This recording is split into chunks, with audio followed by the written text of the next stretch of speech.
Hello everyone, আজ নিয়ে চলে এসেছে একটা মিনি ব্লগে আজকে সন্ধ্যায় আমাকে বরমশাই এনে দিয়েছে ঘুগনিটা বেশ ভালো খেতে, বাইরের ঘুগনি। তারপরে আমি রাতের ডিনারের জন্য বানাচ্ছিলাম লুচি, আর দুপুরে চিকেন তরকারি ছিল, সে চিকেন।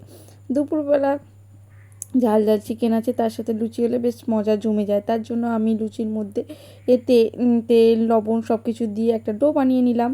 ডো বানানোর পরে তারপরে ছোটো ছোটো করে লেচি কেটে নেবো। লেচি কাটার পরে তারপর আমি বেলে নেবো। বেলে এদিকে বড়মশাই আমাদের কড়াই বসিয়ে দিয়েছে প্যানে, বসানো হয়ে যেতে তারপরে তেল দিয়ে দিয়েছে। তেল দেওয়ার পর এই তো খুব সুন্দরভাবে লুচিগুলো কিন্তু আমার ফুলছে না, ঠিক আছে। আমি জানি না এটা লুচি কি চাপা পরোটা, আমি ঠিক বলতে পারবো না। যাই হোক, বানিয়েছি। তারপর আমার বড়মশাই বললো আমি বানাবো। তো বললাম ঠিক আছে বানাতো। লুচিগুলো সব কটা পরিয়ে দিয়েছে, হয়তো বিরাট একেবারে বিরাট মানে লুচি করেছে।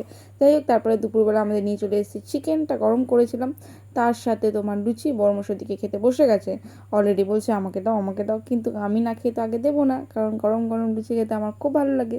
তাই আগে আমি টেস্ট করবো, তারপরে তোমাকে দেবো। তারপর আমি গরম গরম লুচি আর মাংস নিয়ে মুখের মধ্যে খেয়ে নিলাম। দারুণ খেতে।